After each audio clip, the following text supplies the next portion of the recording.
Hi guys, Mr. Sonnenberg here. Today we're going to be talking about physical and chemical properties, and so basically discussing the differences between the two and how we can identify whether something is a physical property or a chemical property and what we can expect from those. So when we talk about physical properties, so when you think of a physical property, consider how you describe a friend. So think about a person that maybe is in your life. How would you describe them? So you might refer to that person by their weight, by their height, to their hair or eye color. Okay, those are things that you would discuss that would be their physical properties. It's how they look. It's maybe by appearance, maybe what you see. Well, the same thing goes for all of matter. When we're discussing the physical properties of matter, and remember, matter is anything that has mass or takes up space. So we would be looking at things like its shape, its color. Okay, so what the color looks like.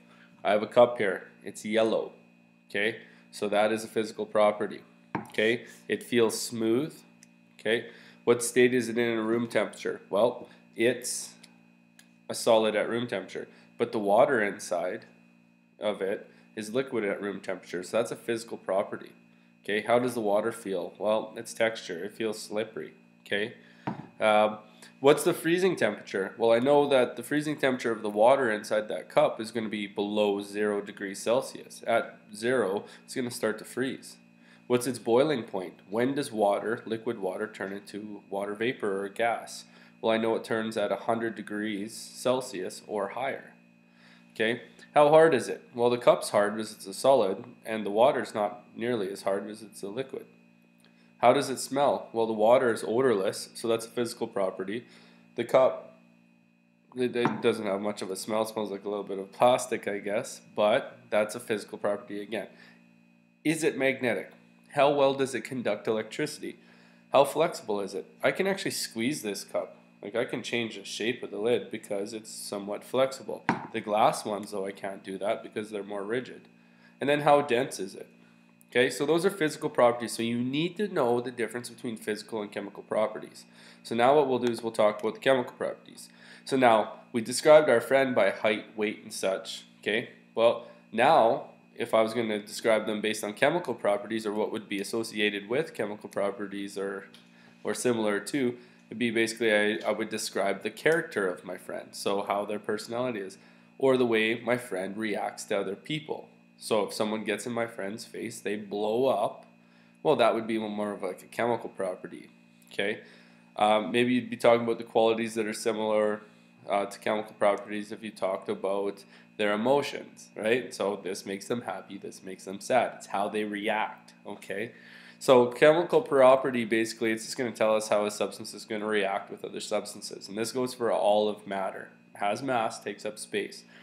So examples of these chemical properties are going to be things like if there is a change in smell, so all of a sudden now there's an odor. So if I light something on fire, all of a sudden I can smell it. Okay, and I'm like, oh, it stinks, burning rubber, right? Well, there's a chemical properties, so there's a chemical change occurring. Is there a change in color? Did it change, did it go from dark brown to black? Well, that would symbolize a chemical property. Is it's changing, it's reacting, or did it increase or decrease in temperature? Then, how easily does it catch fire or burn? Okay, I know that looks like it says bums, but it actually says burns. I don't know, it's just the font. So, how easily does it combust? How easily does it catch fire?